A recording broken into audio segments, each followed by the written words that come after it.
అందరికీ నమస్కారము. ప్రత్యేకంగా ఇవాళ వేద్ కుమార్ సాబ్ చేపట్టిన ఈ చర్చ గురించి వారికి ప్రత్యేక ధన్యవాదాలు తెలుపుకుంటూ,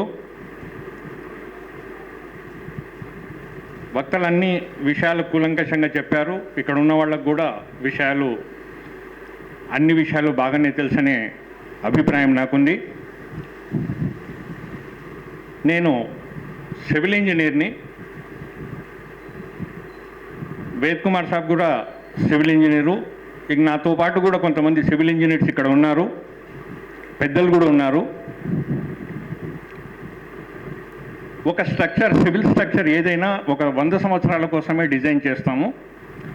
100 సంవత్సరాలు అయిపోయిన తర్వాత ఆ సివిల్ స్ట్రక్చర్ కొలాప్స్ అవుతుందనే భావన ఒకటి ఉంటుంది. దానికి అనేక కారణాలు ఏముంటాయంటే, మెటీరియల్లో స్ట్రెంగ్త్ లూజ్ కావడం ఒక కారణం, పాతకాలం నాటి టెక్నాలజీకి ఇప్పటి టెక్నాలజీకి ఫౌండేషన్లో కానీ, సాయిల్లో కానీ, మెటీరియల్స్లో కానీ, స్టీల్లో కానీ చాలా తేడాలు వచ్చినాయి. ఒక స్ట్రక్చర్ యొక్క స్ట్రెంగ్త్ దాని యొక్క సౌండ్నెస్ టెస్ట్ ద్వారా నిర్ధారణ చేయబడుతుంది. బహుశా ముఖ్యమంత్రి కేసీఆర్ గారికి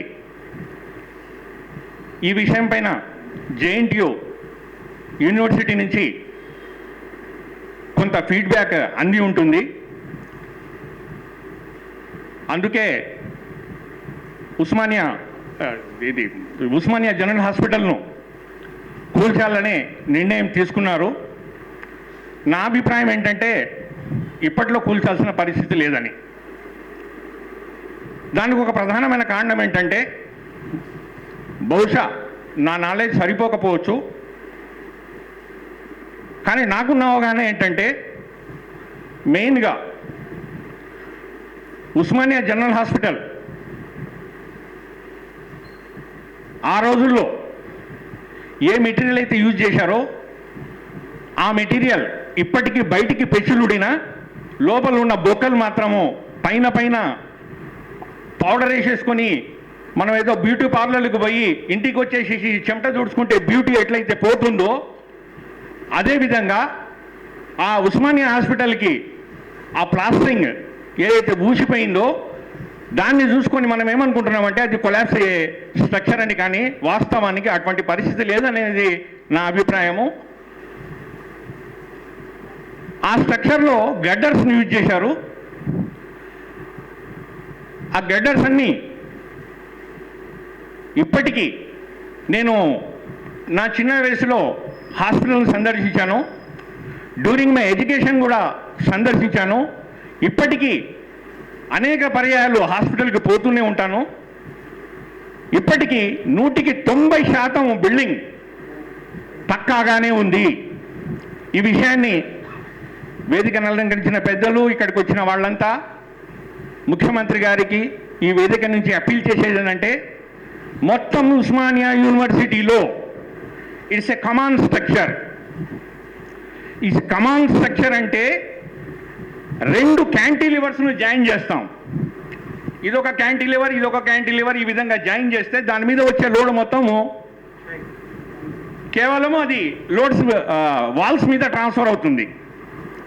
కాబట్టి ఈ వాల్స్ మీద ఎక్కడైతే గర్డర్స్ ఉన్నావో ప్రతి గర్డర్ ఒకవేళ అది కొలాప్స్ అయితే, ఏ గర్డర్ కొలాప్స్ అయినా దాన్ని నంబర్ చేసేసి ఆ గర్డర్ ఉన్న ప్లేస్ను రీప్లేస్ చేసి అక్కడ సపోర్టెడ్ క్యాంటిలివర్స్, సపోర్టెడ్ కమాండ్స్ పెడితే తప్పనిసరిగా ఆ స్ట్రక్చర్ను మనము రిటైన్ చేయగలుగుతాము. ఇంకొక 100 సంవత్సరాల వరకు అది సర్వీస్ ఇస్తుందని నా ప్రగాఢ విశ్వాసము. నెంబర్ 2, చార్మినార్ హాస్పిటల్ పక్కనే యునాని హాస్పిటల్ ఉంది. వేద్ కుమార్ సాబ్ గారు ఆ విషయాన్ని ఇప్పుడే చెప్పారు. దాని యొక్క రిపేర్స్ ఈరోజు జరుగుతున్నాయి కండ్ల ముందు. దానికి మనం ₹1,00,000 పెట్టేసేసి ఊడిపోయిన పెచ్చులను, ఈ మధ్యన నేను హాస్పిటల్ విజిట్ చేశాను, ఊడిపోయిన పెచ్చులన్నీ సరి చేశారు. ఇవాళ పిఓపి యూజ్ చేసేసి కొత్త స్ట్రక్చర్ లాగా కనబడేట్టు చేస్తున్నారు. పిఓపి మాత్రము బయటి ఎక్స్పోజ్డ్ అట్మాస్ఫియర్కి పిఓపి పెడితే అది మళ్ళీ పోతుంది. అది కేవలం కాంట్రాక్టర్లకు మాత్రమే ఉపయోగపడుతుంది, కానీ ఆ స్ట్రక్చర్ను రిటైన్ చేయదు.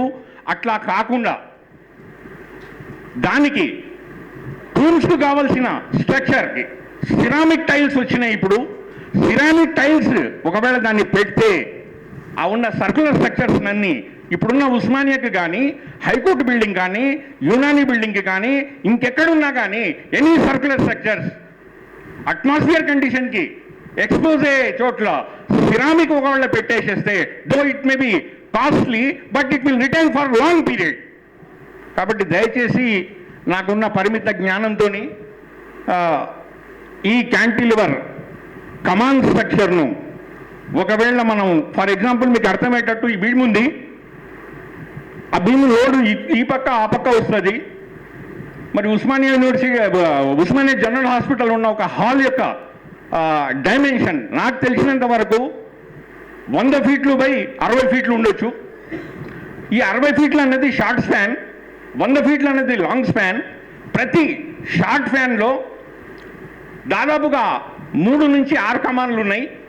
ప్రతి కమాన్కి ఒకవేళ ఈ కాలమ్స్ పెట్టేసేసి మనం సపోర్టు పై గడ్డర్స్కి ఇచ్చేసిన, గడ్డర్స్ ఒకవేళ పోయే పరిస్థితి ఉంటే ఆ గడ్డర్స్ని రీప్లేస్ చేసిన ఈరోజు స్ట్రక్చర్ను మనం రిటైన్ చేసుకోవచ్చు. దాన్ని కాపాడుకోవాలి. మీ వేద్ కుమార్ గారు ఏదైతే ఈరోజు చర్చ మొదలుపెట్టారో ఇక్కడ ఉన్న వాళ్ళంతా ఈ ఒక్క బిల్డింగే కాకుండా ఎన్ని స్ట్రక్చర్స్ ఉన్నా ఈ హైదరాబాద్ హెరిటేజ్ని కాపాడుకోవాలని మరొకసారి ప్రతి ఒక్కరికి విజ్ఞప్తి చేస్తూ ముగిస్తున్నాను. జై తెలంగాణ.